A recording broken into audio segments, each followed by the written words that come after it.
We'll answer.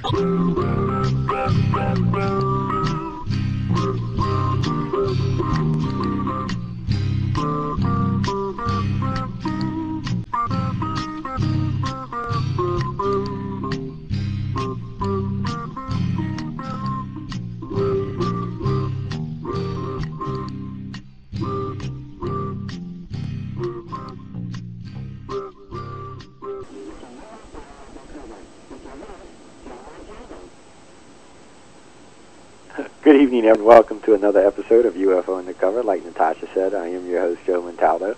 I hope everyone is having a wonderful evening, or morning, or afternoon, or early morning, wherever you may be on our beautiful planet.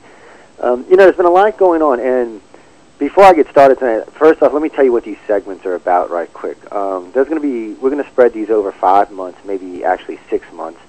There'll be 6 2-hour segments. These are all dealing with types of extraterrestrials, types of contact, including military abductions or MILABs or MILABs, whatever you would like to call them. But all of these shows will be geared for this. We're going to do one a month over the next 6 months. And it's basically to put out some of I.C.A.R's knowledge, some of my own knowledge. And I got to tell you, too, I have to be honest with you, this is actually, part of this is for a book that's being written for the organization.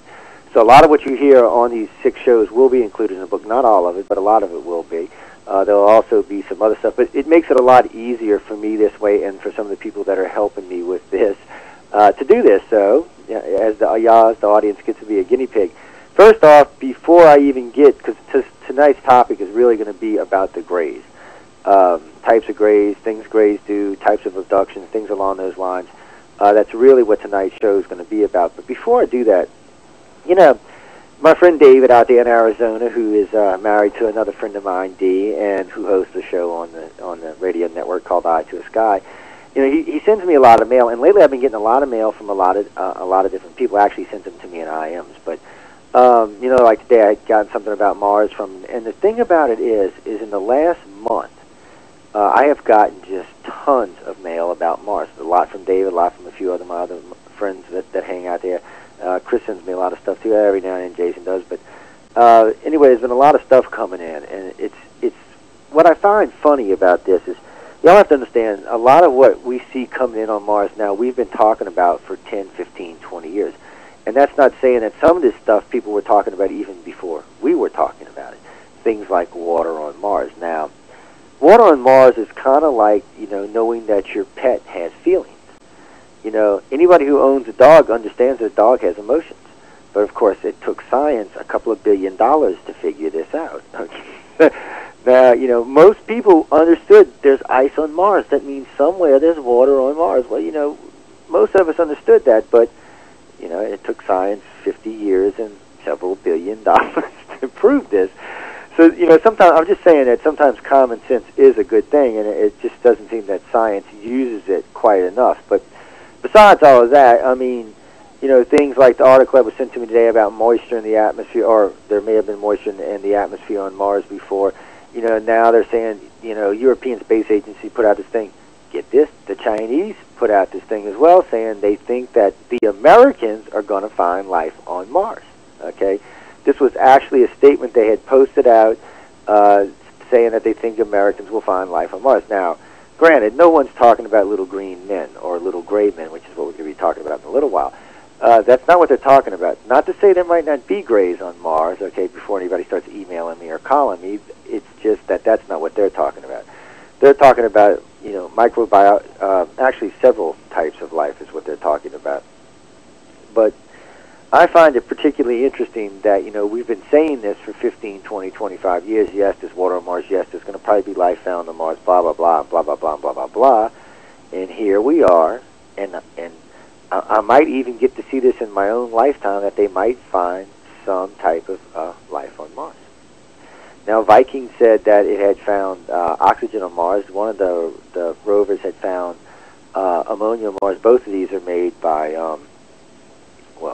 not so much a chemical, but a biological process, so suggests there was life on Mars. To me, it's not a big shock, okay, and it's not going to be a big shock when they announce they found life on Mars. It's just not going to be now. something that was brought to my attention, which I had thought about a couple of years ago, and it just came back up again. Methane. I'm sorry. I'm glad you corrected me for that. Yeah, actually, I said ammonia was methane, but sorry, I was corrected. It's one of the nice advantages to having a virtual auditorium and friends in it. So when you make boo-boos, you see you can correct them. See, it's an easy thing. But anyway, moving on. The Mars thing is really got me, good. And to me, it's something. Finally, we're seeing something come out of our space program that I would consider, that might help mankind. I'm not talking so much technologies as I am, an understanding of the universe, an understanding for humans that we may not be alone. The simple fact is if we find any type of life on any other planet other than our own, it suggests we're not alone. And now I got to give NASA credit for this because NASA's been such a tight butt over the last decade or so. Sorry, I got distracted for a minute, but they're actually trying, and they actually came out and said, look, guys, not only do we think we're going to find life on Mars, but we're going to probably find it on 3 or 4 other planetary or planet type things in our solar system, meaning planetoids and things along those lines. Probably suggesting Io or Europa or something along that one of the moons. But they do think they're going to find it on 3 or 4 or 5 other places. And now, come on, now there's 100 solar bodies in our galaxy. In our solar system, and 5, 10, 15 of them may have life on. Now do the math. There's 200 billion stars in our galaxy. They're estimating plus 1 trillion planets. Do the math, people, and figure out how much intelligent life there may actually be in this galaxy. And not only that, when you're thinking about this, how much intelligent life there may actually be in the galaxy, think that Earth is a very young planet. Our solar system is young. We're less than 5 billion years old. Life on this planet is less than 1 billion years old. Intelligent life on this planet is we can argue this point. We can say it's less than 10,000 years or less than 2 million. Either way, it's not any more than 2 million years old. Now, planets that have formed 1 billion years earlier than us, or 3 or 4 billion years earlier than us, not only is the life there going to be more advanced than us, but it's going to be so much more advanced than us that I'm not sure that we're even going to be able to understand it other than maybe that it's magic or a god or something along those lines. So, anyway, getting back to what I was talking about. This all pertains, by the way, to this discussion about the grays in a little while, because people really need to understand, first off, why we do this research.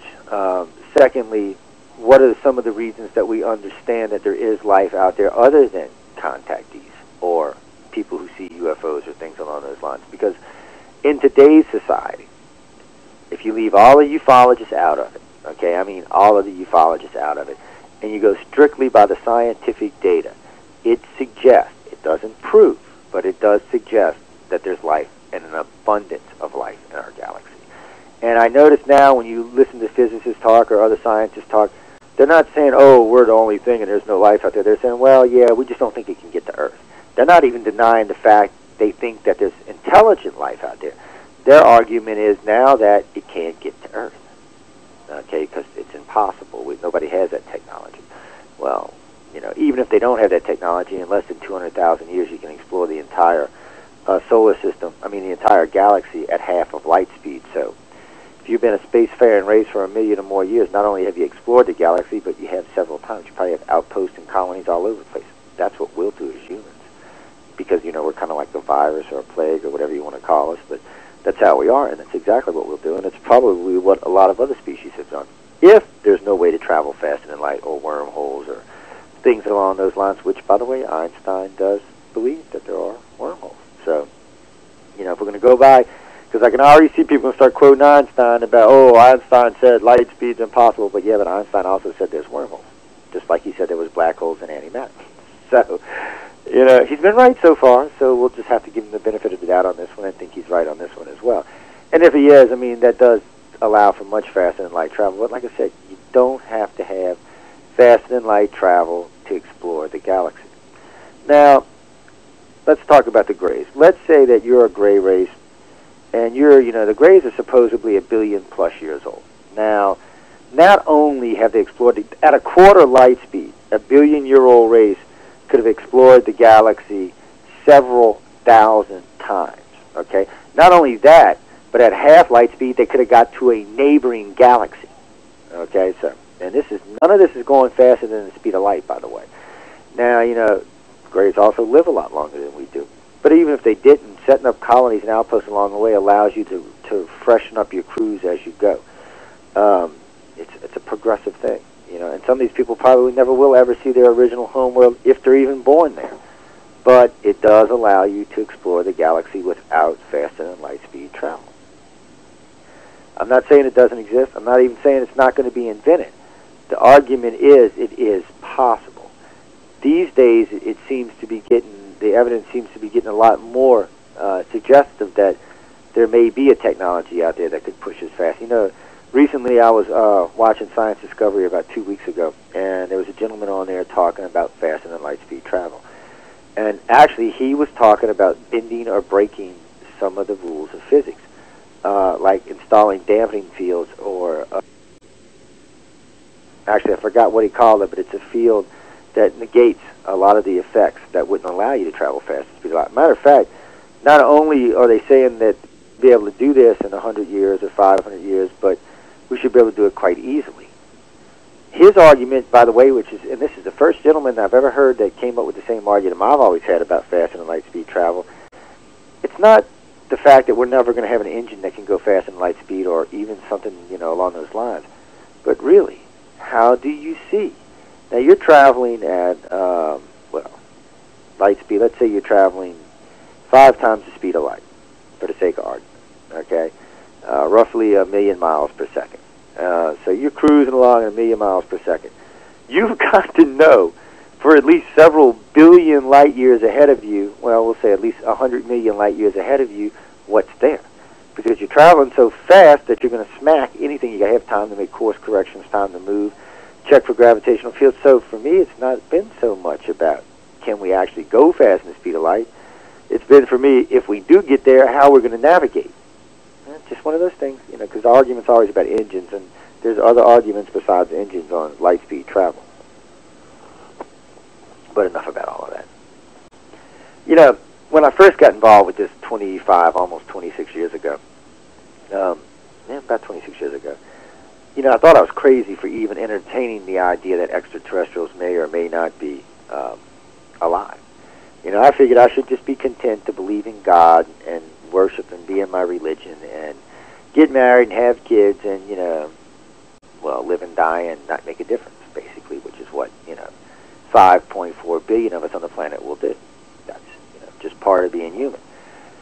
But after, 3 or 4 years of doing half-hearted investigation, I realized that there was something real to this. Now, it's not the fact that I had seen some UFOs myself. It's the people who I were talking to, they weren't crazies. They weren't, nutcases or people that escaped from the loony bin. These were people who had daily jobs and families and careers and things. They had stuff at stake if this got out. So there was no reason for them. They weren't getting any benefit from it. You could tell they were physically stressed by it. You could tell they were physically upset by it. You could tell it was making problems in their life. But they weren't getting anything out of it. For telling me anyway, that I was not like I was giving them a check or something or any help, because I didn't know anything back then. I actually know some stuff these days, but I didn't even know anything back then. I couldn't even help them out morally or anything else because I just didn't understand what was going on. But I knew the people well enough to know that, they weren't lying. That was the problem. So, sleep paralysis was pretty easy to rule out early on. It didn't take much to figure out that this wasn't a sleep paralysis type thing. So, it really got me to go, well, what the hell? Is this the government? That was my next thought. It's still, here we are, I'm knowing something's going on, but I'm still not looking at aliens. And then, I guess I'd been in it about 9 years, and there was just some stuff that had happened. This is in about 1994, 95. I'd have to actually go look and see. It might have been 92, because, let's see, my son is 22, so almost 20 years ago? Yeah, so, 88, actually. So it was about 1990. And we had a personal experience, my wife and I, in Gulf Breeze, Florida. And between that and the research I had been doing, there was no doubt in my mind, personally, that the Greys were real. Okay, there was no doubt whatsoever anymore that the Greys were real. You know, people always ask me, "Do you believe in aliens?" Well, no, I don't believe in aliens. That it's not God we're talking about. Okay, I've seen them personally, so there's no belief for me.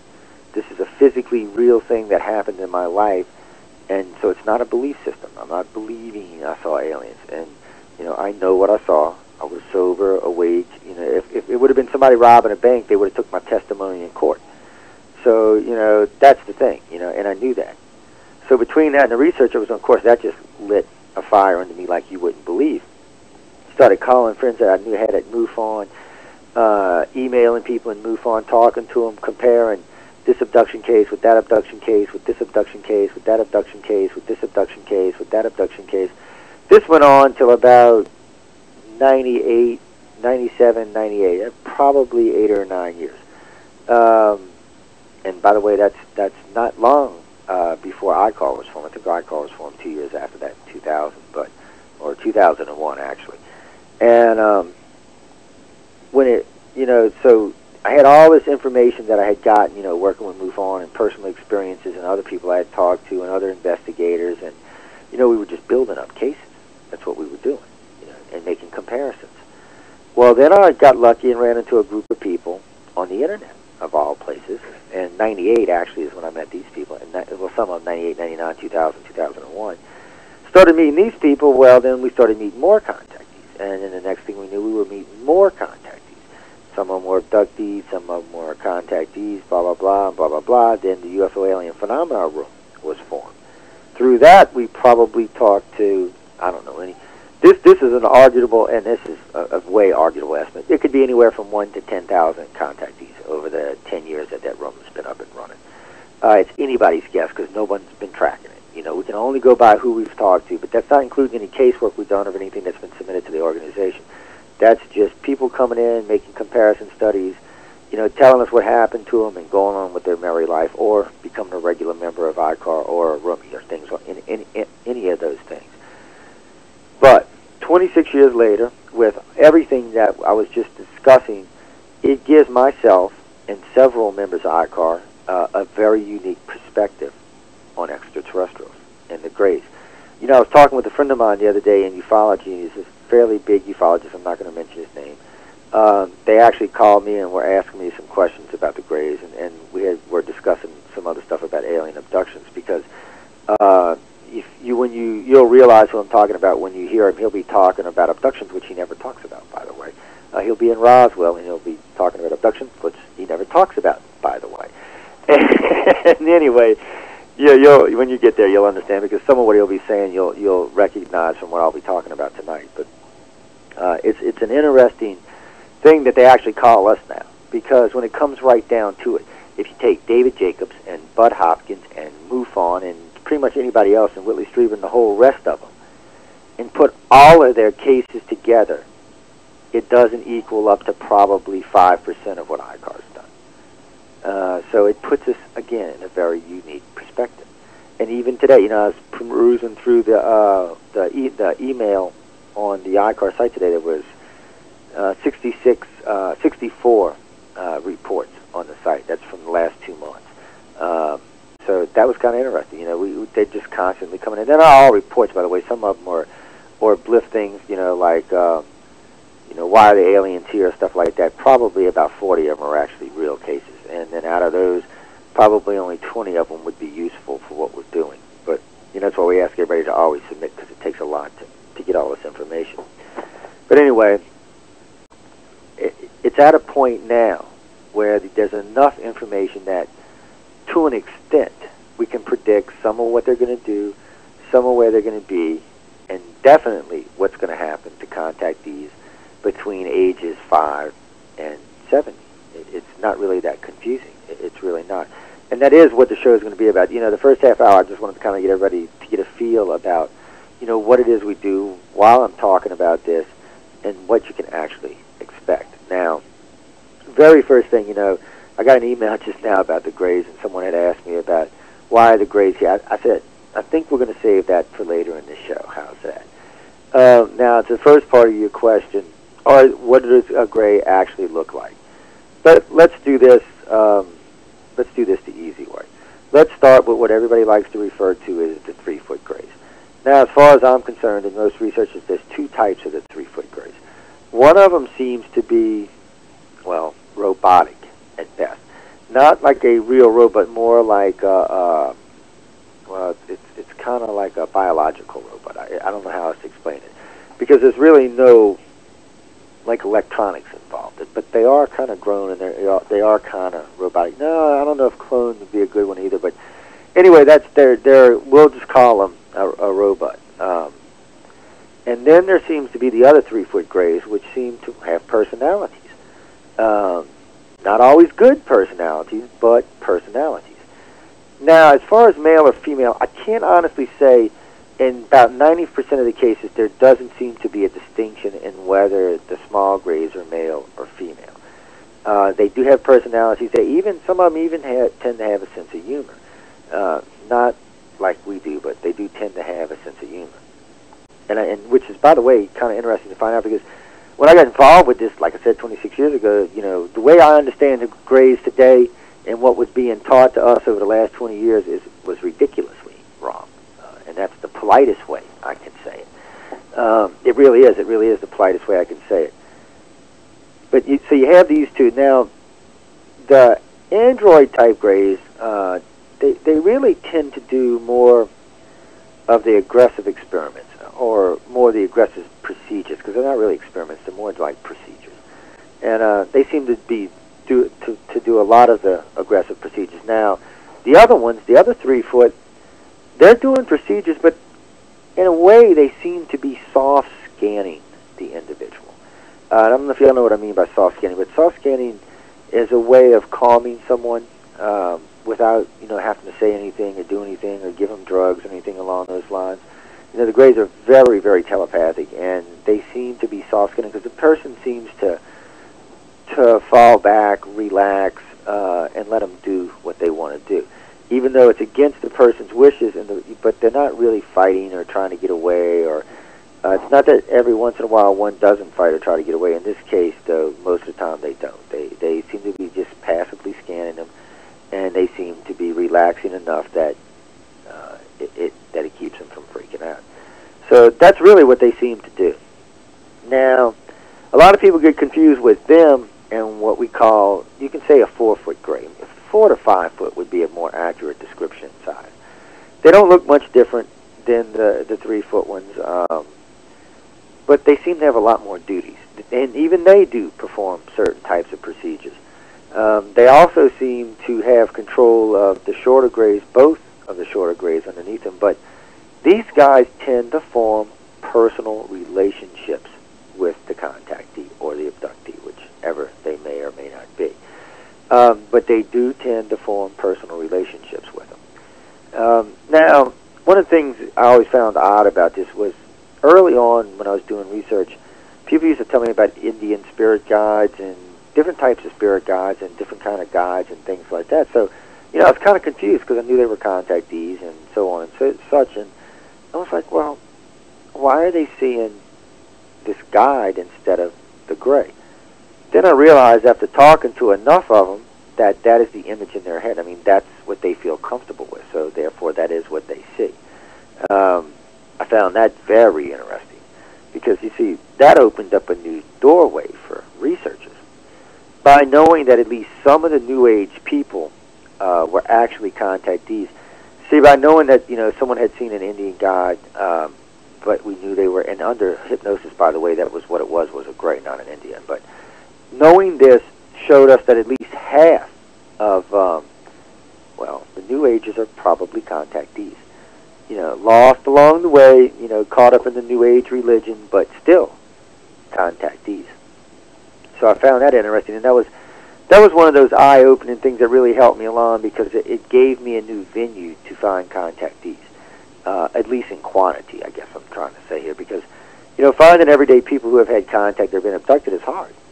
And even when you can, it's still hard to get information out of them, hard to get them to talk about it.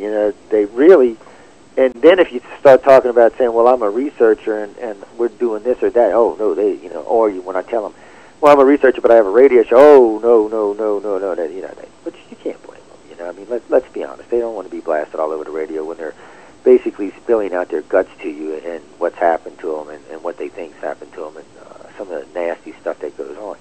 Now, by the way, before we get into this too deep, not all contacts are bad contacts, okay? I just wanted to say that right off the bat before we get too far. And then there seems to be layers of contact, especially with the grays. They seem to reach from one extreme to the other extreme. Really, with all three of the major type aliens, there seems to be that extreme. From a really bad type of contact to a really, you can go as far as saying enlightening in some cases. Some cases not so enlightening. Some cases you might want to punch their head through the side of a spacecraft. But still, there are those layers there. But anyway, we're going to take a break right quick. We'll be back in about 5 minutes. We're going to cue up a little music, let y'all listen to the music, and then we're going to start discussing the grays for real. So I'll see y'all in about 5. Stay tuned. Host Joe Montaldo.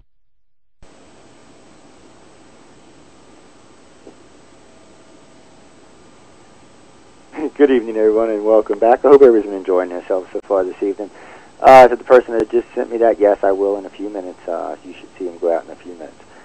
I know we were. Sorry about that. I know we were talking about the different types of grays before we went to the break. And a friend of mine just wrote me and asked me if I could kind of go back over the 3-footers right quick because they weren't listening. If you can't be friends with the host, why not?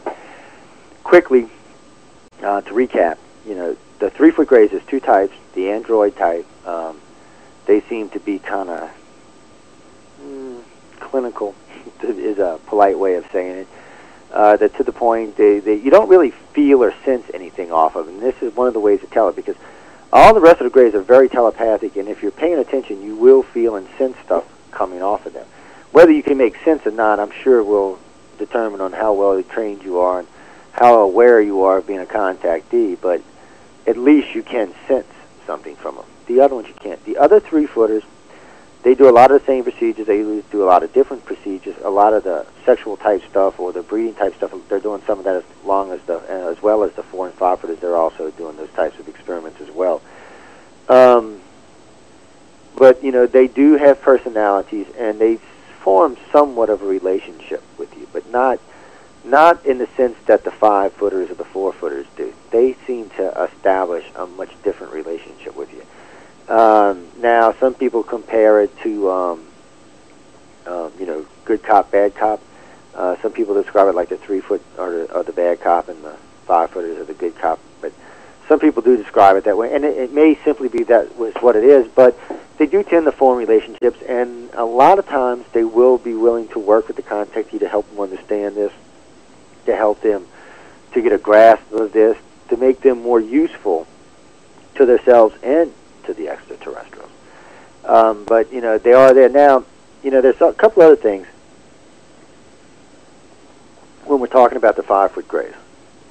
First off, let me clarify something. None of them are gray. Not in the sense that y'all are thinking about that dingy, dulgy gray. That is not what they are.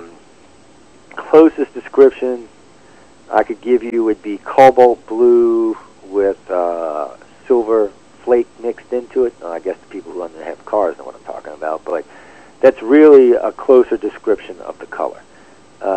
And the thing about it is the reason I said the silver flake is because when grays feed, their color changes somewhat. If they had just fed, they'll actually be darker. If they'd spent a while, which they can go quite a while without eating, they tend to become more translucent. It's not like you can see through them or anything, but they tend to get lighter in color and almost translucent. It's a very weird thing. Now that's just one type. Okay, I mean that's they all do that, but that's just one color. In the 5-foot range, there's also brown grays. They're brown. They're dirty brown, chocolate brown. They're not quite chocolate, but maybe milk chocolate. A light brown or medium brown might be a better way to describe them. They look just like the blue gray, but they're brown. I don't know why. Okay, guys, I really don't. I also don't know why there's a white variety of the gray. There's a white, brown, and a gray variety of the gray that are over 6 foot tall. I don't know. I can tell you this. When it comes, the hierarchy of the grays seems to be set up by height. I don't know if it was intentionally designed that way or if that's something that happened over generations, but it does seem to be set up by height. The taller the alien, the more power or responsibility they seem to have, and the more respect or obedience they get from the ones under them. And these are important things to understand, because when you're dealing with a gray, we program contactees to ask questions and try to get information from them all the time. It's quite a common thing we use in the organization, but knowing which alien you're talking to helps out quite a bit. I mean, if you're going to be asking about the agenda, it's not going to do you any good to ask the 3-foot grays. They probably don't know enough to make you understand it. It may, to some fashion, may help you with the 5-footers, but really, if you're going to ask that question, you need to ask it to those big, tall grays, or those browns or whites, or whatever you want to call them, but that's who you need to ask, because really and truly, that's who's going to have the answer to that question, at least as much as they're going to be willing to tell you. Now, before we get into this too far, I had seen somebody earlier, actually yesterday, somebody had sent me something about aliens are pure and clean and they don't lie, and that's what the Vatican said. Okay. Where you got that, I don't know. All right. I know Monsignor Balducci does think they're more evolved than we are and that they're spiritually higher than we are. That's Monsignor Balducci. That is not the Vatican. The Vatican has never said that. Okay. I have heard Monsignor Balducci say that. I think I was in D.C. At the X conference, matter of fact, when he said something along those lines. And I don't know, guys. Sorry, that's one of them things that I'm kind of like, no, I don't think so. I don't think spiritually. I'm gonna be honest with y'all. Okay, I usually don't talk about this on the radio, and I'm not gonna talk about it much tonight either. But spiritually, I don't think it much matters, at least in the case of the Greys. I don't think they're here to investigate our spirit, to try to understand our spirit, or even care if we have a spirit. I'm gonna be honest with y'all. Now, that may actually be different for the reptilians and the human-type aliens, which we're not going to talk about tonight, but it may actually be different for them. But in the Greys' case, they have a specific agenda that they're working towards. Actually, they have several agendas that they're working towards. And none of those seem to be on a spiritual evolution. And if they were, they would have started that much sooner. I mean, every now and then somebody today will tell me, well, it's a spiritual thing. Well, if that was true, the Greys would have started spiritually enhancing us 6,000 years ago. And we would have a much greater understanding of the spiritual world than we do. But we don't, so we know that's not true. So, we can kind of rule those kind of things out, early on. There's no reason to argue about it. There's not even any data or any research to suggest that may or may not be what was going on. So we just push that to the side and leave it there in a nice little pretty box with a pink bow on it. But getting back to the Greys, they seem to really they care in a sense. Okay, I don't want people to take this the wrong way. I mean, it's not that they're uncaring or they don't care what happens to us. It's just that they're more important than we are. Okay, in their heads, they're more important than we are. Just like in our heads, we're more important than they are. Well, in their heads, they're more important than we are. And in some aspects, I think it does actually bother them that they're using us for whatever that they're using us for, but not enough that it's going to make them stop or really even make them slow down. It's just not. They're past that point. After being here for at least 6,000 years, they're way past that point. Whatever this is very important to them. I don't think it really so much matters if it's important to us or not, but it's important to them. Whatever they're trying to gain or to gas, this is for them. It's like anything else in the universe or on planet Earth for that matter. You can judge things by its actions, okay? The Greys' actions does not suggest that they're here to terminate us or to take over the planet, okay? That's not what their actions suggest. If that was the truth, they'd be, blowing up the Pentagon or blowing up the Kremlin or something like that. That's not what they're doing. Or planting wild viruses and diseases. That's not what they're doing. They're taking specific people, okay, in particular areas, and doing things with those family lines. They seem to be interested in particular family lines. They don't really have a sense of the 6 billion of us that live on the planet. Really, I don't really think they could care less if we knew they were here, if they don't know they're here, because as far as they're concerned, the 500 million, 300 million of contactees, they know they're in contact with them. So, all the people they want to talk to, they're talking to. I don't really think they want to meet George Bush, to be honest with you. I don't think they want to meet Obama, for that matter, either, or McCain. I don't think they really care. And I don't think they're freely giving us technology. Somebody, suggests that we made a deal with them that we allow them to abduct people in exchange for technology. Well, let me give y'all a wake-up call. We're not allowing them to do anything. They're doing whatever the hell they want to do, whenever the hell they want to do it, and there's not a damn thing us or the government can do about it. So they're not allowing us to do it. And if they do trickle down some technology to us, that's just for the simple fact to try to, pacify the government, just so that they don't, do something stupid. But I don't really think they care. They just really don't seem to give a good blank what the government thinks or what the majority of the people on this planet think. They have their own personal agenda that pertains to them, nothing else. It's not about humanity. That's where most researchers and most contactees make their mistake. When it comes to the Greys, it is not about humanity. It is about the Grey. Now, as far as their technologies, which we're going to get into, what we know about it here in a minute. I mean, what we can guesstimate on, for lack of a better term, make an appraisal on. I can tell you this much for sure: the Greys use the saucers, typical silver-type saucer. There's several varieties of it, but they're basically a saucer. The reptilians use what I like to call an elongated saucer. It looks like somebody took a flying saucer and stretched it. They grabbed two sides of it and just pulled it out, kind of like taffy. Stretched that. That's a reptilian craft. There's versions and probes for different things, and we do understand a lot of the probes. Just like with the humans, a lot of times they use a triangle type ship. Not all the time, by the way, but most of the time they use. But they also have teardrop-shaped probes, egg-shaped probes. These are stuff that the humans use all the time, and this is common amongst contactees. You see, I did correlate something new recently about the human aliens. What type of probe ships they use actually means something. It just came up out of the weirdest place, but we can't talk about that tonight. That's for a different show, by the way. But it was the weirdest thing. I had been talking with some contactees, and I had talked with some a couple of years ago that were having human-type experiences, and they were telling me about these craft. And recently I was talking to somebody, and it just clicked. These ones in these ships were having this kind of experience, and these ones in this ships were having these kind of experience. Don't ask me why, I don't know, but I can tell you that there is something about the ship that, I don't think it's the ship that determines it, but for some reason they use that type of ship when they're going to do this type of procedure, which is just really strange. Really. But anyway, we'll talk about that in a couple of weeks, and we can get into that a little bit more in depth. The Greys themselves, most of their technology seems to be telepathic related, whereas the humans and the reptilians tend to use a more, physical type technology, like button dials, things like that.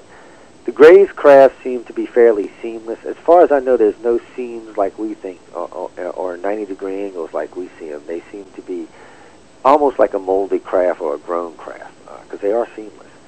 And it's a very, very strange thing in itself. Really, most contactees today agree that they're pretty much sure that the Grey ships are alive.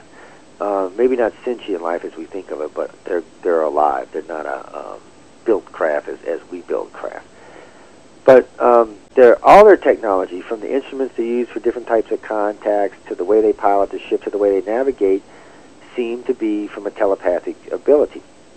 Well, first off, that suggests that the Greys' telepathic ability is much greater than the reptilians or the humans, because they don't use those types of technologies. It also suggests, because that's the type of technology they're using, it's a more advanced technology. And one of the other things that's been interesting to find out over the years is, people used to tell me the Greys work for the human, the Greys work for the reptilians, and so on and so forth, and now the reptilians work for the Greys. But anyway, none of them work for each other, by the way. The Greys do seem to be the more advanced of the three species. And not only do they seem to be more advanced, they seem to be quite a bit more advanced. Their technology seems to be at a much faster, much higher pace than the other two races. And then there's a thing that a lot of contactees in the last 2 decades, when they see a reptilian and a Grey together, or a reptilian or a human and a Grey together, they tend to give way to the Grey. It would suggest that either either out of respect or out of fear, they give the gray leeway. It could be either one. I don't know. There's no evidence to suggest that this is a respect thing or a fear thing. It just seems to be that they get out of their way. And the reptilians and the humans don't much care for each other. Maybe that's why the grays are here. Maybe they're the peacekeepers, the overseers, whatever you want to call them. No one really knows. It's speculation. Now, I want to go back a little bit to the sizes and types of grays. You know, the 3-foot grays tend to have 3 fingers. As far as I can tell, I wouldn't call it. I don't think they actually have an opposable thumb, not at least the way we do. Okay. Now, the 5-footers seem to have an opposable thumb and 3 fingers. The other ones actually have more than that. It's kind of strange. Just like we're not going to talk about the humans, but it's you know, it seems like the higher up the hierarchy they get, also the more fingers they have, the taller they are. It's a strange thing to watch, but I guess each caste has its own designation to what it's doing, and its body is built and designed for whatever designations that happens to be. And now that brings us into something entirely different. There's a lot of speculation about what kind of system of government or what kind of leadership or how the hierarchy in the grays actually works. Well, we know they're all telepathic. So we know everything's being done through a telepathic type ability. It's not that they don't have a language, because they actually have a language that sounds like, well, the closest description on Earth I could give you would be the dolphins out of water. It sounds a lot like that, but the reptilians can understand them for some reason. I'm not sure why, but they can. But they don't ever use it. They use telepathic communications, and that's pretty much how they communicate. And then you have this caste system where you have the short ones, the medium ones, and the tall ones. In some ways, it does remind me of a beehive, but not always. Sometimes it reminds me of just that, a caste system. You know, each one with its own particular caste.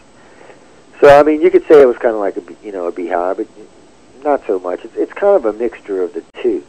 But that's really what you have now. Everybody says there's a queen. I don't know. I've never heard any reliable reports of the so-called queen. Okay, I've heard some reports, but not what I would consider reliable reports of the queen. So here we have what appears to be a queen, some really tall ones in 3 different colors, some medium-sized ones in 2 different colors, and then the smaller ones in 1 color. And they all seem to have particular jobs, and they seem to have, you know, particular things they do, and each one seems to give way to the other, which means, you know, from the smaller to the taller is the way the rank runs. So I'm not 100% sure, you know, and there's no way of ever being 100% sure until we can actually sit down and talk to a gray. But based on what the contactees tell us, that's the closest description of a government I could give you.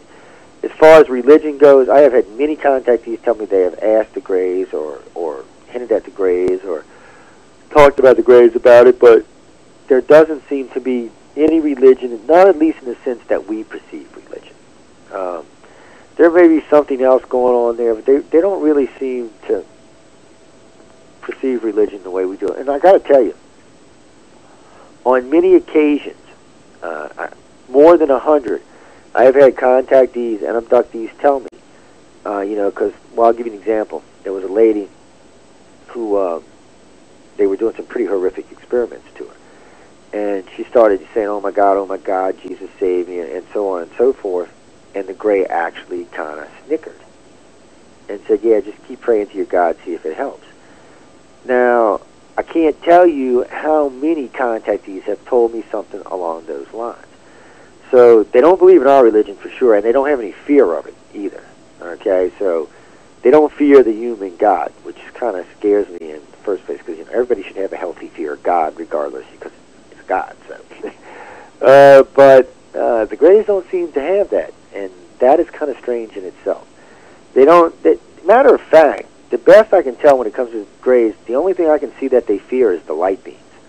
Or I don't know if they fear and respect them or what have you, but that seems to be the only thing that worries the grays. Nothing else seems to even faze them. Now, you get a light beam around, they get like we get around them, which is kind of strange in itself. But as far as I know, that is the only race that visits this planet or has anything to do with us that they have any fear of is the lightning. They just don't seem to have any. They definitely don't have any fear of our government. None whatsoever. They seem to. Come on, man. They take people left and right. That's one of the reasons I've always had a problem with the Roswell thing. I mean, come on. You're driving to work. You know. Here's my friend Davey. He's getting up early in Arizona. He's getting up in the morning. He's high. He's tired. He's like, damn work. Gets in his car. He drives on. They zap him, car, and everything. Okay. Then they drop him back off, put him at work, drop his car off, wherever, maybe at home, maybe at work, wherever they feel like dropping it down. But yet no one noticed. No one messed with him. No one could even stop him. I don't know how the government in 1948, I don't know how we could stop them today, much less then. Which tells me something else. If there was a crash, and we do have a craft, it's because they wanted us to have it. That's the only reason we got it. There is no other way that not knowing what I know about the Greys today, there's no other way we could have got that craft. The only way we could still have possession of it is if they wanted us to have possession. I hope the government's not stupid enough to think that they're keeping it from them. But that's the only way that they could have that craft is if the Greys decided to say, you know what? Well, we are abducting their people. We are probing them. We are sticking them with things. We are making them, have weird experiments and weird problems. Maybe we should give the humans a little technology.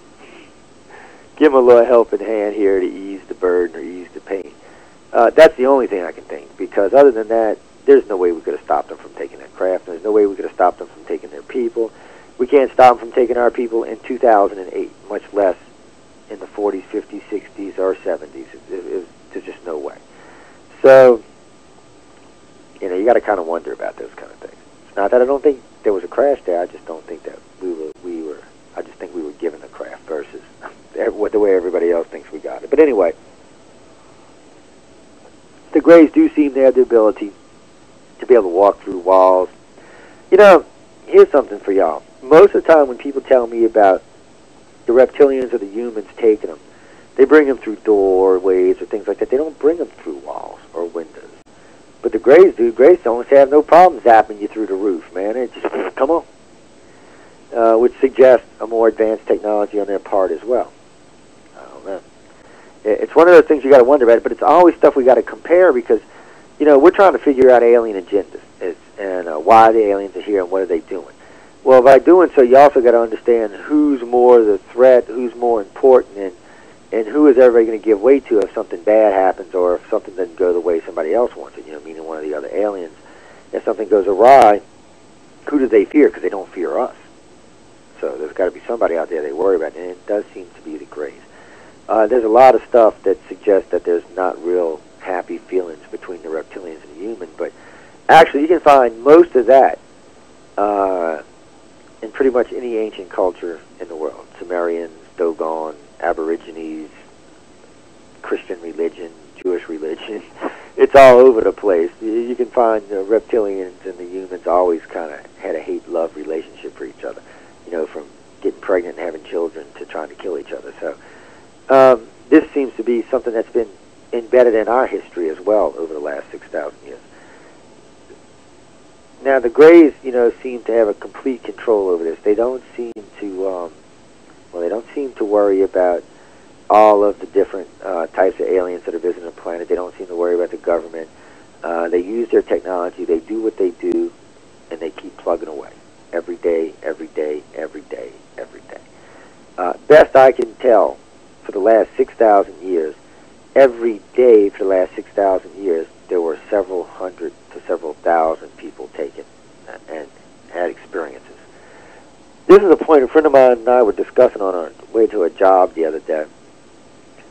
Let's say that at 6,000 years ago there was 1,000 contactees. Okay, just 1,000. Do you know how many of us today would be related to that 1,000? Do y'all? And that's saying if there was only 1,000, there could have been more. Anybody have any idea of how many of us today would be? More than half the planet, by the way, just so y'all know that. More than half the planet would have some relationship to those individuals. So you got to really kind of wonder what's going on, because here's the Greys, they're abducting people. I don't really see him genetically enhancing people. I do see him enhancing mental abilities, telepathic abilities, things like that, but I don't really see him making us any stronger, taller, healthier, or anything along those lines. But contactees do seem to be born survivors, and they do seem to be quite good multitaskers and things along that would suggest a better hand-eye coordination and a higher rate of intelligence. But you know, that still hasn't been proven. That's speculation. But the Greys seem to just have this. And what bothers me about the Greys, knowing that they've been here for 6,000 years, okay, what experiments were they running 6,000 years ago? Are any of those still being ran today? And if so, why? Even us, even in our primitive state, given 6,000 years, we're liable to figure out a problem. Come on. So I'm kind of wondering. And then I'm kind of wondering about these empathic, telepathic abilities.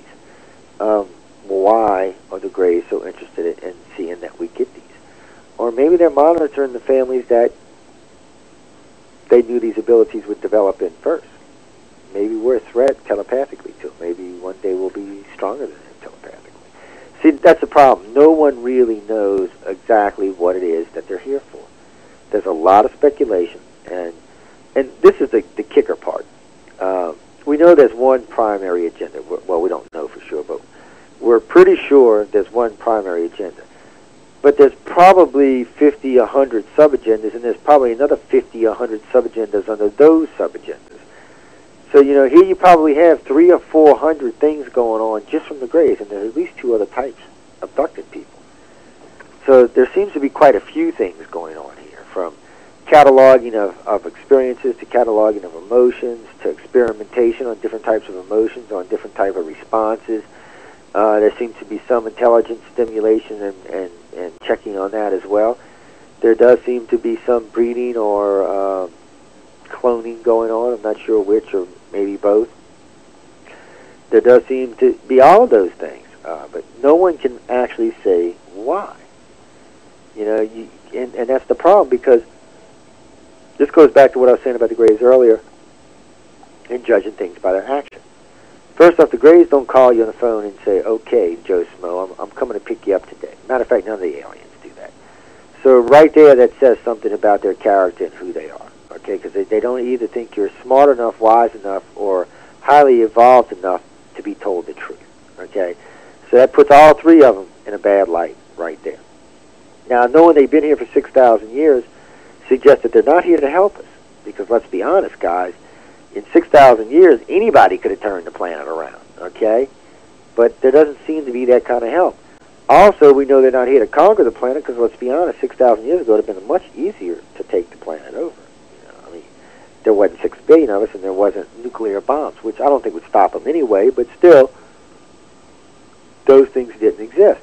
So they don't seem like they're directly interfering with our natural evolution other than messing with telepathic abilities. It doesn't really seem that they're genetically changing anything or moving anything around or even trying to help us in those ways. This seems to be about them. It doesn't seem to be about us. Like I said, that's one of the hardest things for contactees and humans to understand. It's not all about us. But on that note, ladies and gentlemen, we've got to take a break, so I want everyone to please stay tuned to UFO Undercover. I'm your host, Joe Montaldo. I'll be back in about 8 minutes, and we'll get a little bit more deeper into the Greys, so please stay tuned.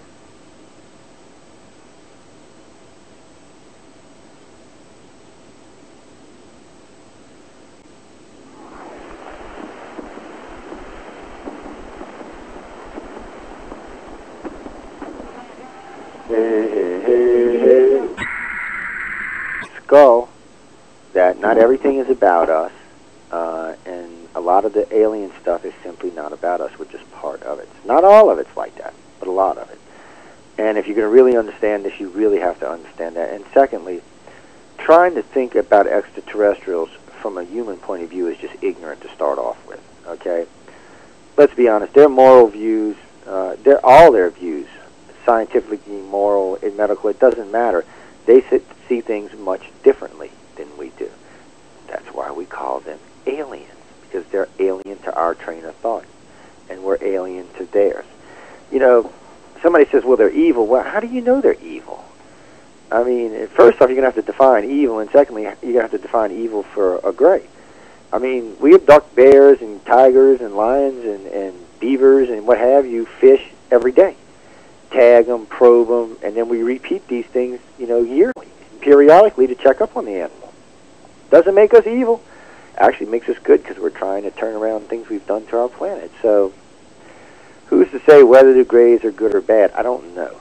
At this point, I would say that they have an agenda, and it involves us, and that's all I would say. As far as trying to say if they're good or bad, I don't know if they're good or bad. In some aspects, some of the stuff they do, I would have to consider pretty sadistic. But on the other hand, some of the stuff they do, I would have to say pretty good for the human, because there are contactees that have come to grips with being a gray contactee that now understand how to communicate with them and to deal with them, and their life seems to be flourishing and doing better, and they seem to be dealing with the contact experience better. The grays seem to be happier with them. They seem to be happier with their personal lives. It's a good thing. It really is. It's really a good thing, but still, it's about them and not us, and it's just a point I want to drive home. We can go back.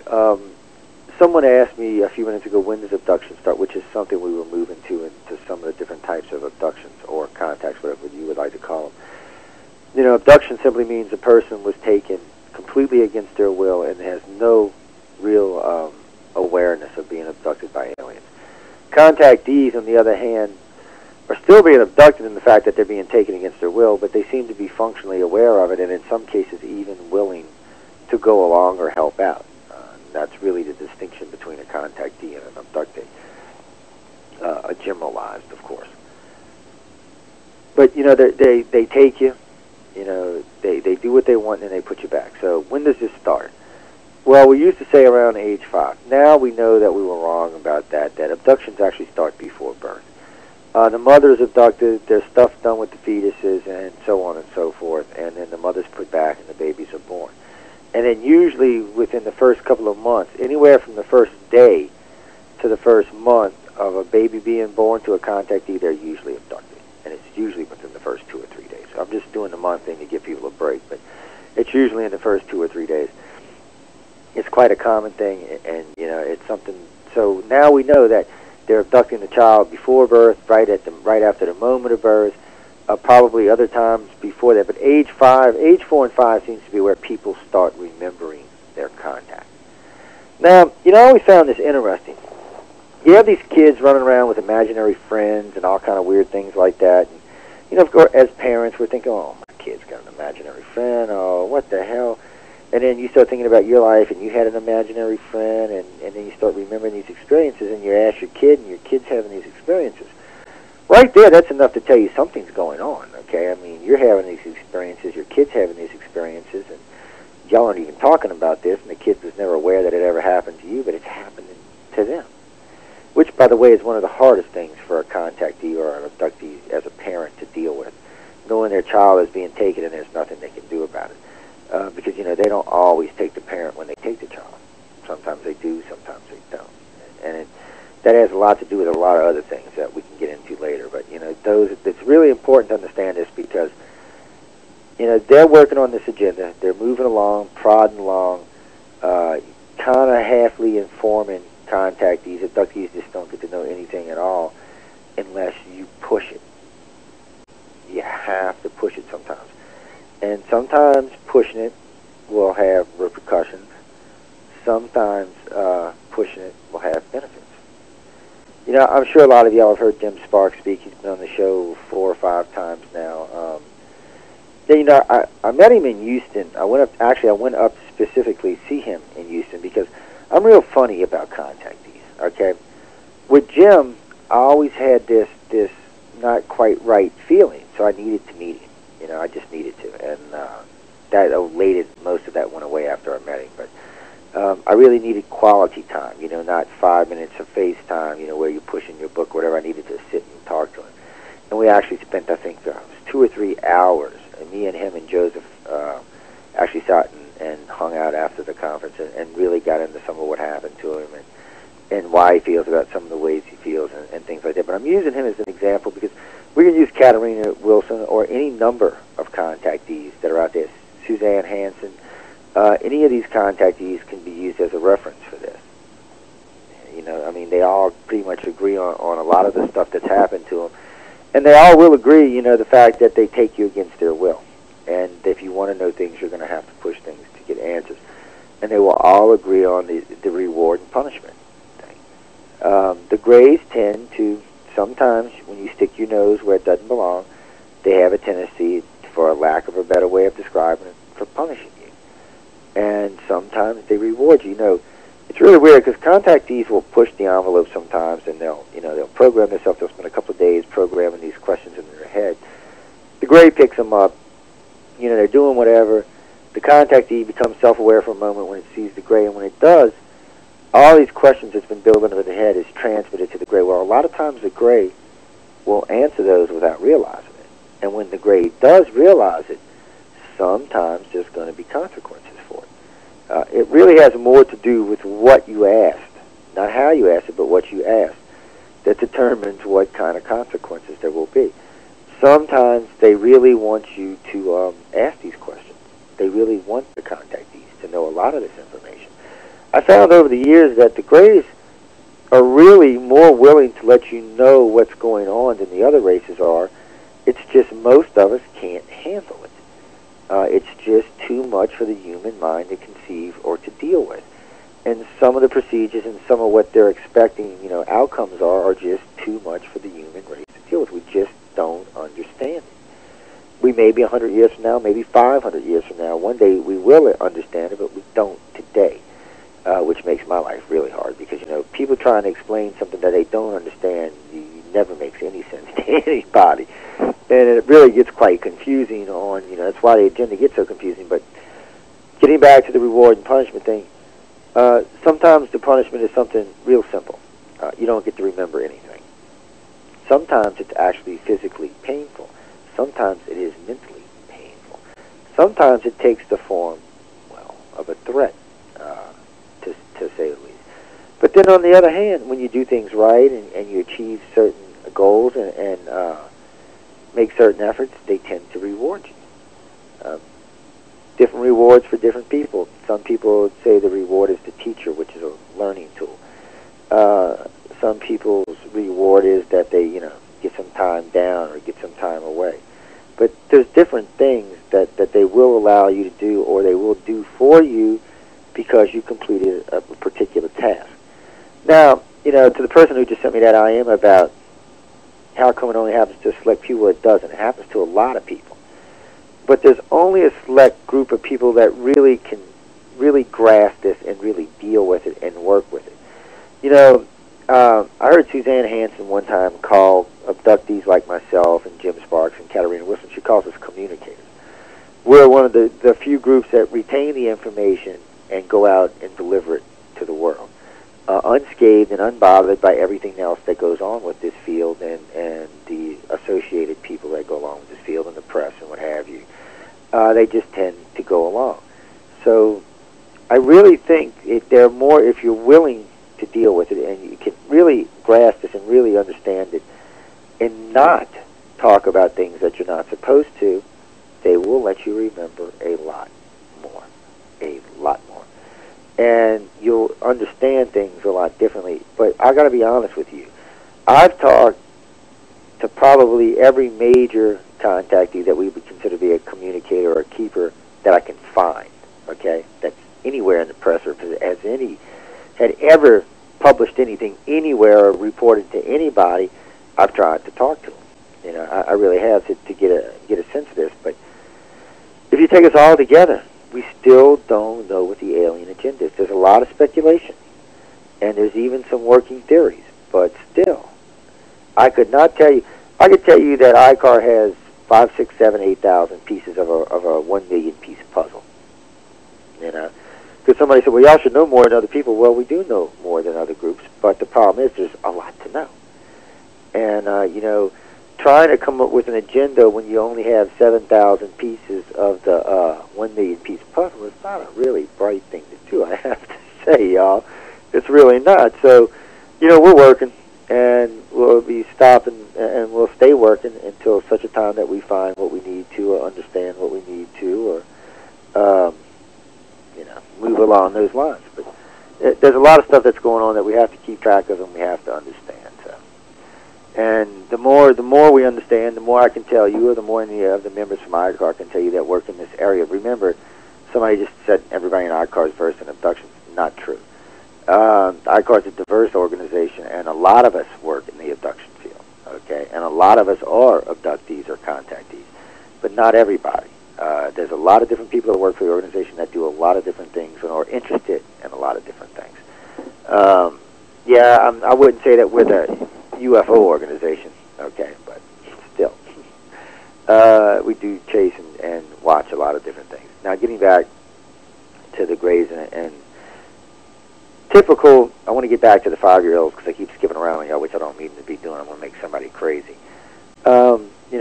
That's first recollection of a contact. Those experiences seem to be non-aggressive, passive, in most cases.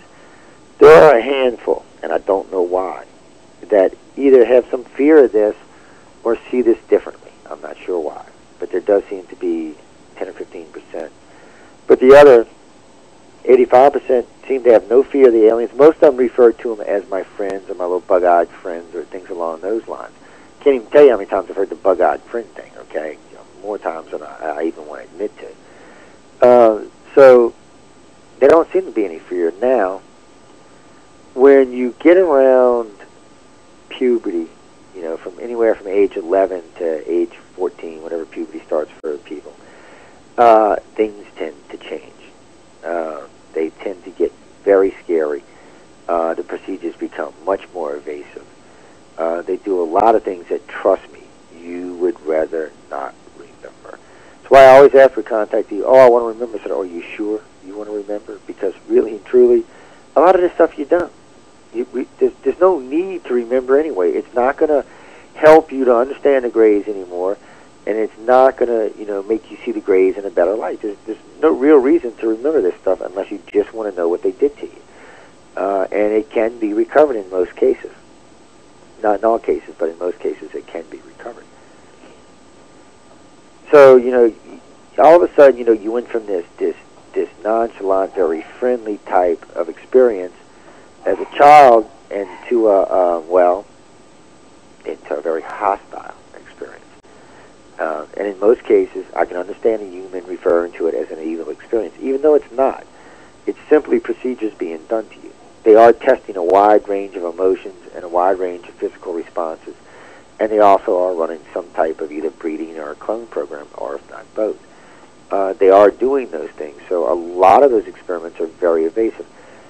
Common practice, age 13, 14, 15-year-old female, sitting at home reading a book, riding her bicycle home from school, they pick her up. She's knocked out immediately. She doesn't remember anything. They bring her on board the craft. They put her on a table. And there are at least 30 different ways this can go from this, if this is a breeding type thing. It can mean anything from a physical breeding thing with another human to another physical breeding thing with a hybrid, or artificial insemination, or things along those lines, implants and other things along those lines. Or taking of the DNA and taking of the sperm taking of the egg and the sperm and, implanted into a hybrid or a gray. But these are all things that you can count on happening there. And, the tables with the very bright white lit rooms that are oval shaped, for a better expression, with the tables that tend to change colors and stuff, they're actually translucent.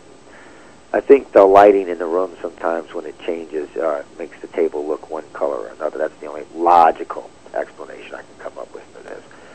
But it's not even a table. It's not like the reptilians. The reptilians have a different type of plasma or plastic or liquid gel or something that just conforms to you.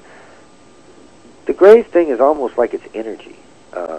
It's matter of fact, even the chairs, or lack of a better description, all seems to be like energy. And another thing I found interesting too in a lot of these rooms, because the Greys use telepathic communications. So I know this for sure. Some of these rooms are designed for us. Because you go in some rooms on a Grey craft, and there's no instrumentation at all. There might be viewer screens or what we would call computer screens and stuff like that. They're not even screens in the way we think of them. They're more like part of the ship. But, blisters on the wall that lets you see different things that are going on. But there's no instrumentation at all. But yet, in some rooms, like where the teacher's house, there's a lot of instrumentation, and it really looks like it was put there for us because we really don't have the telepathic abilities to do these things. We don't have those abilities yet. There also seems to be an area on the ship that seems to be in between, where some things you can do physically, but some things you have to have a mental ability. Those also look like they're designed for us, because the Greys really don't have any use for them. So I found that interesting, and that's something that through with some recent research with some friends of ours that we found to be, well, fascinating to say the least. That there may actually be places on the ship that are actually designed for the humans, for learning at that matter too. But still, from puberty to about 28 or 30, sometimes a little past 30, but most of the time it stops around 28. There are some pretty horrific psychological experiments going on, physical experiments, sexual experiments. There are just several different varieties going on, none of which you're going to want to remember. Some of it is not all that unpleasant because it's sex, but still, in general, you don't want to remember these experiences. You just don't. Now, when you get into your 30s, though, those experiences change. They change quite a lot. A lot of the contactees become quite a bit more self-aware about their contact. They're more willing to try to understand the aliens, but the procedures are more mental at this point. Okay, there's no real physical experimentation going on anymore. These are things that are more set up to test your intelligence, your psychological abilities, your range of emotions, things along those lines. Can we develop abilities along those lines? These are things that they seem to be looking for at this point. But still, it's still a lot of speculation on a lot of this stuff. It is interesting to follow these around and see how the different contactees react to different questions that you ask and how many of them answer the same way. That always floors me. It just always floors me. Now, when we finish these segments and the rest of this book gets written, we're going to probably have to look at our abduction criteria quite a bit differently than we do now, because a lot more people will have information that will make them sound better anyway, whether or not.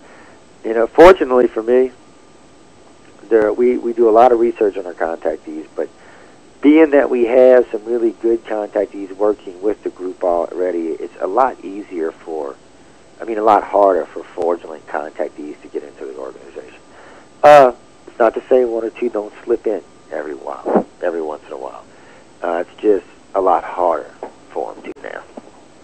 Jim, I thought Jim was still down in Australia. Jim, if you're listening tonight, what's up, babe? I hope you're having fun. Tell Suzanne and Mary I said hello. If y'all listen, hi, ladies. How y'all doing this evening? That's some of my favorite people down there. I love the New Zealanders and the Australians. I can't help it. I love them to death. And what's funny is I'm talking to Suzanne, and actually I was talking to somebody in Australia about 2 weeks ago, and we were talking about the 3-foot Greys, like we were at the beginning of the show.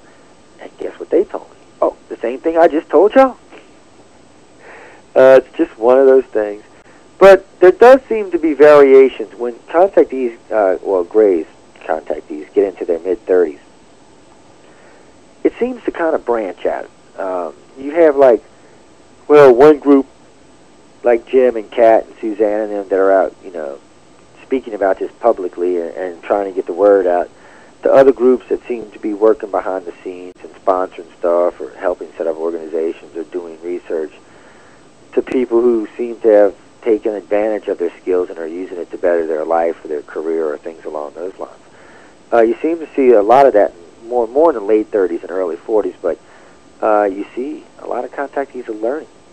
Now that they know they're not alone, that they have someone they can come talk to, the Greys have to work a lot harder.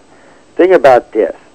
Up until about 1993 or 94, missing time was the most prominent thing in an abduction. Most prominent thing. Now, y'all have heard a lot of abductees on this show, probably more than 30 have been on the show talking. How many of them have you heard them talking about missing time? In the sense that they knew they had missing time. Not many, because the Greys in the 90s changed their tactics. There's still some cases with missing time, but in general now, there's either no missing time at all, or you've actually gained some time. Yeah, it's kind of interesting. But they changed because of the researchers, or at least we assume they changed because of the researchers. Doesn't mean that's why they actually changed. It just we just assume that they did, but we can't find any better explanation for it. Maybe they improved their technologies. I don't know, but they did seem to change it, and that's not the only thing. There's been other times that the Greys have seemed to adjust it to what the research people are doing. So it does tell you that they do pay attention. All right. I don't think they're watching TV or attending conferences or anything like that, but I do think they're monitoring the contactees enough that they know when there's movements like this or things like this going on. And I do think they changed their tactics accordingly. Because I really think if they would have kept the missing time thing up, sooner or later, we'd have caught one of them. Or at the very least, caught up with one of them, because we would have had some ideas of what to look for and what to expect prior. Well, I'll give you another example. In a lot of cases, you'll hear people talk about their electronics go out in their car or in their cameras or flashlights, or they have problems with them. By knowing these things, if you're monitoring a particular area, let's say that you've got 30 contactees in one area, and you're monitoring this whole area, you got them spread out kind of big, but you're monitoring for, EM fields and things like that. Odds are, when they cancel out all of this to get the contactee to, take them wherever they're going to take them, you'd have probably picked it up. And I think they realized that, because they changed it right around the same time that our technology would have been advanced enough to help out in these areas. So I think they are paying attention, at least in some part, form, or fashion. I don't think they're really worried about us. I don't think they really fear us of anything. Now, also I wanted to touch up on a couple other things about the Greys. I really wanted to get into some of the abduction scenarios more, but I wanted to talk about some of the Greys' physical characteristics. In pretty much all their cases, I really don't hear people judging them as a male or female, per se. Sometimes people tell me, well, it seemed kind of a little more feminine than not, but not where they can say, oh, definitely that's a woman, definitely that's a guy. They just kind of sense it, but then, they're not sure if it's them doing that, just overlaying it on the Gray, or if it's actually the Gray. And that's actually usually in the taller ones anyway. The short ones, they don't even seem to get confused on that. They just don't even think they have them. And like I said, about the thing about the emotions, the Greys do have emotions, and they're not quite... The best I could describe the Greys and emotions would be the Vulcans. That would probably be a closest analogy I could give people.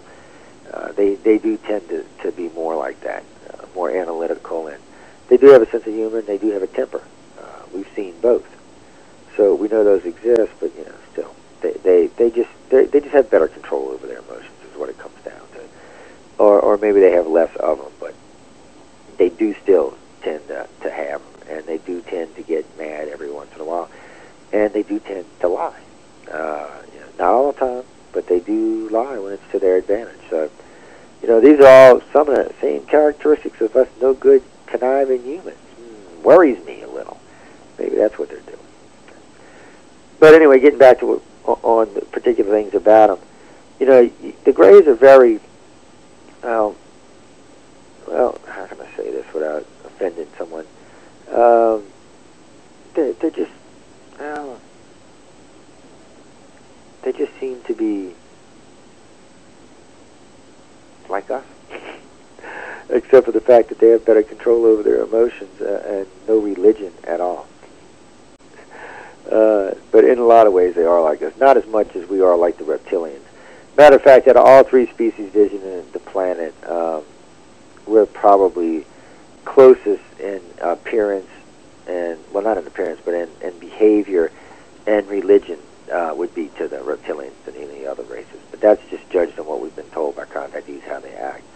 And actually, they can breathe the atmosphere in a planet, they can breathe the atmosphere in the water, so they're even probably chemically closest to us than any other species are. But still, we'll get into that in a couple of weeks. The Greys themselves, in some ways, are probably... The reason I said that is about the Greys are like us is because, every now and then somebody will write me about the Greys being from the future. And the thing about it is, that is a possibility, meaning that we are the Greys come back to do whatever on the planet. I just don't see why it would take 6,000 years if we come back from the future. Why we go back 6,000 years and then stay here and keep going forward. That part never made any sense to me. The fact that some of the Greys may time travel, though, you cannot rule out, especially with recent, in the recent way they abduct people, which they seem to take them out of time or sidestep them in time.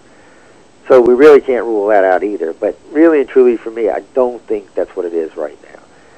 I really think the Greys are just another spacefaring race that has come here for whatever reason, or was sent here for whatever reason, to do what they got to do. Hopefully, it involves something good for us, or at the very least, doesn't wipe us off the face of the universe.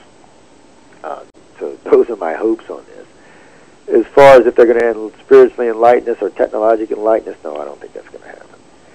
I think that's something we'll have to do for ourselves. Rightly so at that, too. I mean, any race that... It's kind of like giving your child $1 million without educating them what $1 million is. Come on, they're going to go hog-ass wild. Oh, excuse my language, y'all, but they are. So it's the same thing with us. You can't be giving us, technology that's far in advance of us, because we're just going to go hog wild with it. So, it's better that we learn things. And humans aren't that dumb. We're fairly bright as far as we're concerned, and we move along pretty quickly. So maybe one day we'll get technologically advanced, or maybe intellectually advanced enough to have a conversation with the Greys. Say, okay, dudes, what are y'all doing here? Why are y'all taking people?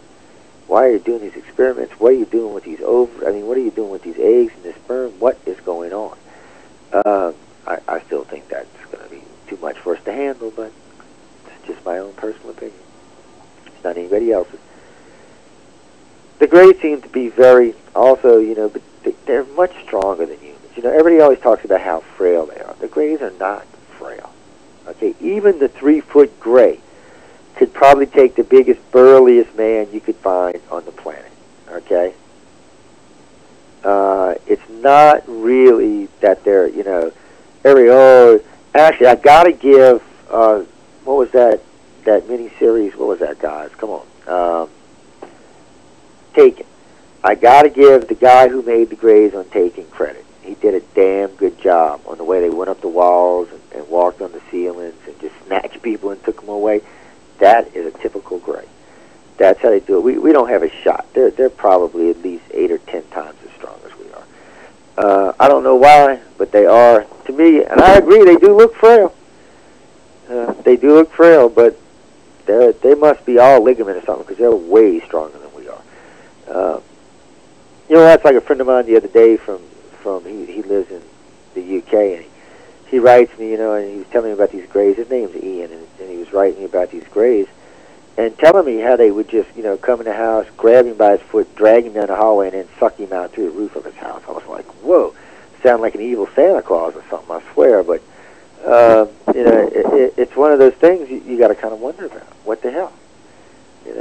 What's going on here? What kind of technology? First off, what gives them the right to do that?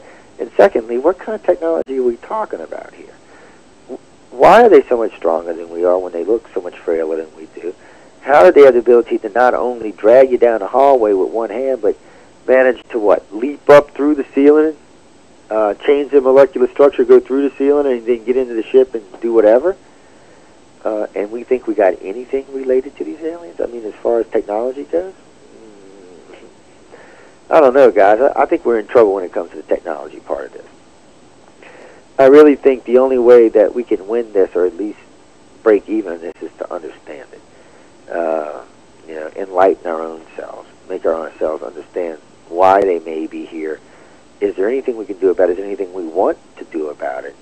What can humanity as a species expect? And should you be having any more children? Because is the world going to be a good place to leave them? And I'm not talking about because of all the rest of the BS that goes on the planet. So, these are all questions that we have to answer, all stuff that we have to deal with. The Greys themselves, like I said, they seem to be technologically more advanced, physically more advanced, socially more advanced. I can't say spiritually more advanced because I just don't know. But if there are spiritual, they're probably more advanced. So how do we deal with this? I mean, Can you not understand why 2,000 years ago or 4,000 years ago someone might have mistaken one of these Greys as a god? I mean, half of our religion may be based on the Greys, or the reptilians or the humans for that matter.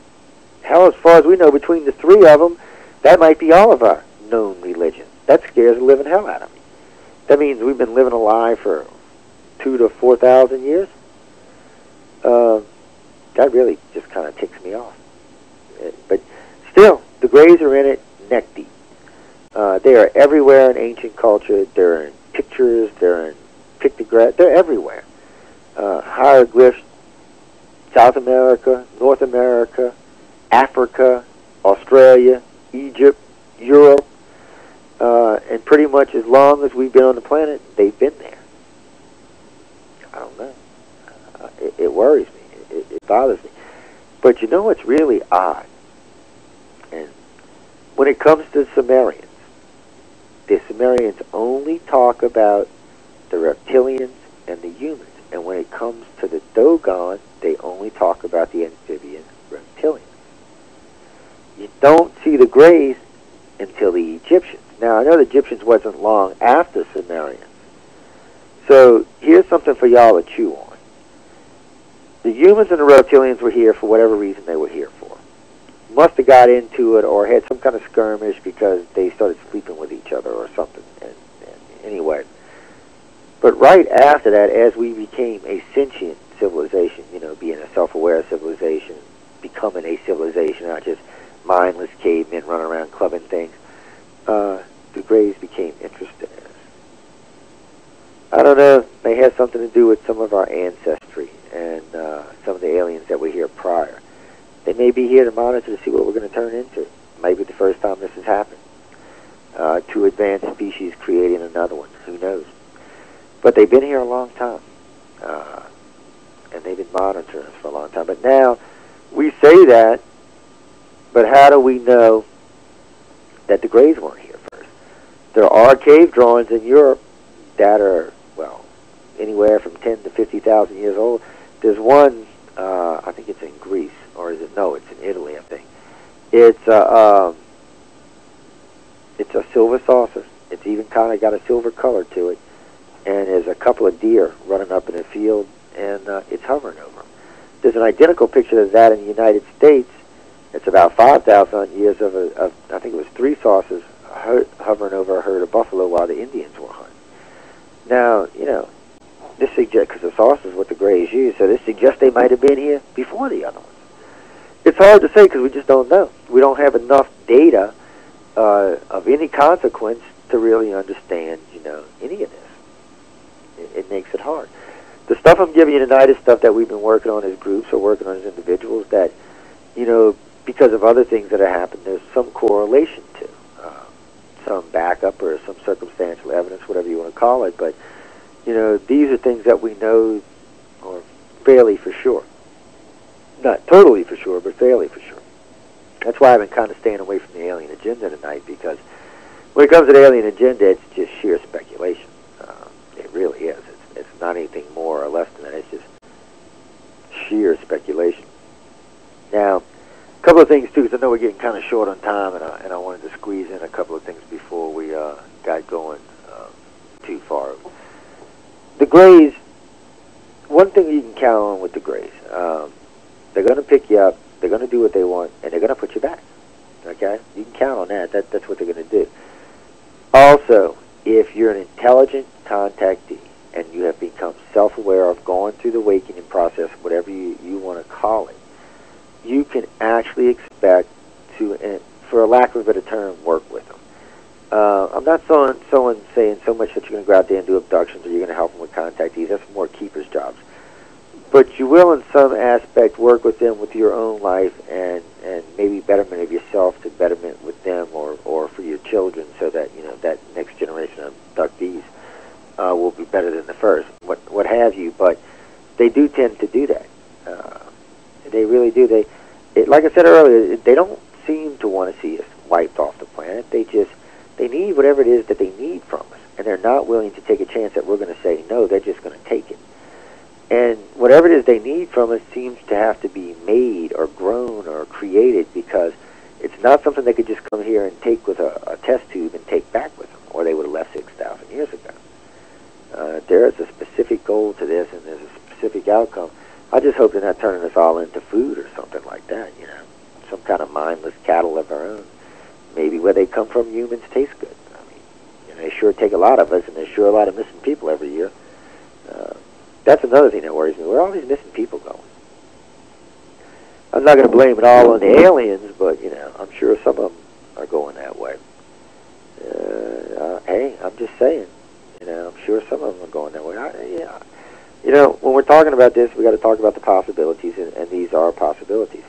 Personally, I don't think the aliens are eating any of us. But I could be wrong, all right? I just don't. From what I can see, they always seem to put us back. And from what I've heard from other contactees and some other individuals from some inside sources, is that the contactees that do go missing are usually, there's a colony somewhere out there. And they say that's where they've been going for the last 5,000 or 6,000 years. They take a couple each time when they go, and that's where they end up at. How much of that's real, how much of that's not, how much of that's in the contactee's head, that's anybody's guess. But I can tell you this. Almost every gray contactee I've talked to, with the exception of maybe 5% of them, have talked about this off-world colony. So you got to kind of wonder about that. You really got to kind of wonder about that, because until recently, nobody even knew about this. It wasn't even something we talked about in an open forum. So, it's kind of a lot of people to be talking about the same thing. But what's even better than that is in the gray contactees, the description they give is quite accurate and quite similar to each other description. It's kind of like the Holocaust dreams that the grays have. It seems to be quite similar to each other's dream, which is a very scary thing in itself, the Holocaust dream. But these are things directly related to the grays. There are some spin-offs on them going into the reptilians and humans, but these are things that are directly related to the grays. And these are all things you got to kind of step back and go, whoa, what the hell? What the hell? And be a little worried. Really. We don't really know what they expect out of us or what they really want. And at this point, see, I look at it different than a lot of researchers do. Sooner or later, we're going to become dangerous to them. Okay? Meaning that as more and more of the population realizes that there is something real going on the planet, the more likely it is we're going to start getting together in groups and trying to do something about it. Now, granted, for a long time we might not be able to, but sooner or later we might get lucky. And so I think they're going to adjust accordingly and hopefully not wipe us all out. Now, I know we're getting close here, but good contacts. Somebody asked me about good contacts for grays. What is considered a good contact for a gray? Well, a good contact with a gray is anything that doesn't involve a bad contact. How's that? Really, I mean, for different people, it's different things. Like I said earlier, the teacher is a good reward for a contactee, and it's a good contact experience. There's also other experiences where there's downloads or data transfers between the contactee and a gray. Those seem to be quite well, too. There's also times where the contactee gets to deal with the children, which seems to be a good thing as well. So there's a lot of different styles of good contact, just like there's a lot of different styles of bad contact. For me, I just look at it like this. I mean, it's all contact. At this point, it's not really good or bad. It's just extraterrestrial contact.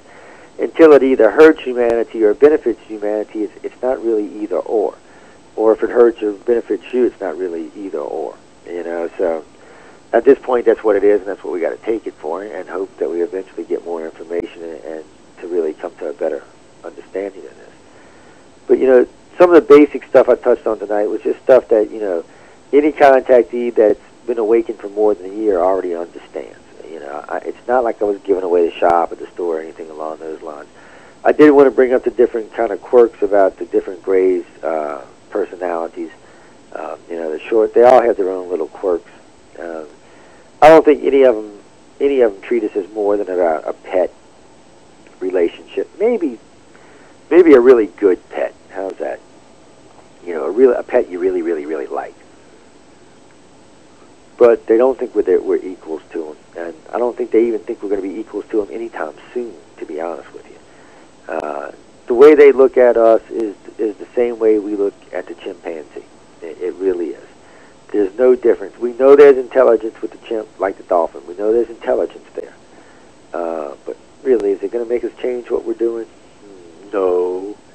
It's pretty much the same scenario with them. And are we going to go around telling the chimps what we're going to do to them? No, because they're not going to understand. Well, it's pretty much the same thing with the greys. They're not going to tell us because they know we're not going to understand. It's beyond this level of comprehension. So that's where we are on that. There's something interesting, though, about the taller grays, the 6 foot and above grays. They first off, they seem to glide when they walk. I don't know how to explain it. It's almost like their feet aren't actually touching the floor, like they're hovering an inch or half inch off. I don't know how to explain it, but it's like they glide across the floor, whereas the other ones seem to, to be physically walking or grasping, not exactly like we do, but along those lines. But the taller ones seem to glide, and they're not disproportionate. I mean, they're proportionate in the fact that the same proportions of the 3 foot or the 5 foot is, to the rest of their body. They seem to be equally proportioned. They're not very frail, but they kind of remind me of almost like an omnipotent being. They really don't tend to fear anything. They really think what they're doing is the right thing to be doing it, and they're not questioning anything they do at all. But there does seem to be some compassion there. I'm not sure for who, but there does seem to be some there. They're aware of the fact that they're much more advanced than we are, much more intelligent than we are, but in some weird way, they kind of understand us. We don't understand them, but in some weird way, they do kind of understand us, because I noticed the way they deal with contactees can either unsettle one very quickly or settle one down very quickly. So they seem to have a very good grasp of how to deal with us and understanding in our emotional structure and who we are quite a bit more than we understand about them, which is something we're working on. We're trying to understand them more. But remember this, if you are a contactee, you can't anger a gray. You can make one crack a smile, and you can anger one. So choose your poisons carefully. Choose your questions carefully. I can tell you pretty much everything is open game with the grays, except for maybe the alien agenda. They don't really want to talk about that much. And there are some procedures that they would rather not you ask about, and there would probably be consequences. But other than that, and their military involvement, they don't want you asking questions about that either. But other than that, you're pretty much free to ask whatever questions you want to ask. They're not going to be reprisal. And if you ask the right ones, especially when it comes to like psychic abilities or empathic abilities, they tend to reward those. Talk to some contactees, get a feel for it yourself. Get an understanding of what you can expect if you're going to start pushing the grays to get information out of them. It's good to talk to contactees to get that feeling, because really and truly, guys, there's some good stuff and some bad stuff. But anyway, we're just about out of time. Hope I get some information out there y'all want to talk about. I still got, about a sheet and a half of stuff I wanted to talk about. I guess maybe I'll have to do an add-on to this show or something, or maybe I'll do a pre-record and put it on the archive or something, because really there's about at least a page, a little more than a page I wanted to talk about tonight. But we're down to about a minute. I want to tell everybody thanks for hanging in and listening to me tonight. I hope y'all enjoyed yourself. I hope you learned something. Any other questions you have about tonight's show or anything along these lines dealing with the grays, you can write me at I.C.A.R. at Cox.net. I do answer my email. Sometimes it takes me some time to answer it, but I do answer my email. So if you got something you heard tonight, or if you want to add something to it, or if there's a question you want to know about, or a particular type of contact, go ahead and write me there, and y'all can do that. Or you can run over to www.I.C.A.R1.com and file a report there, or go to one of the mailing lists on UFO Undercover or Paranormal Radio and mail us from there. There's lots of ways to get hold to us. We're really easy to find. You can always call in a toll-free number. If we don't answer, there is hooked to an answer machine. You can leave a message. So, like I said, we're easy to find. If you got something to contribute or you got something you need to know, that's what we're here for. Again, I probably will do some kind of add-on to this because I really wanted to talk. There was about 8 particular types of abduction with the Greys I really wanted to talk about tonight, but I got off on side rants, and I apologize for that. But there are about 8 styles, so maybe I'll do that the first half hour of the next show is I'll talk about those 8 styles of abductions because it is really something I want to include in this particular thing about the Greys. Again, guys, I want to tell everyone thanks for tuning in tonight. I hope you enjoyed yourself. Until next week, God, have some fun. Enjoy life and stop frowning. Smile. See y'all next week.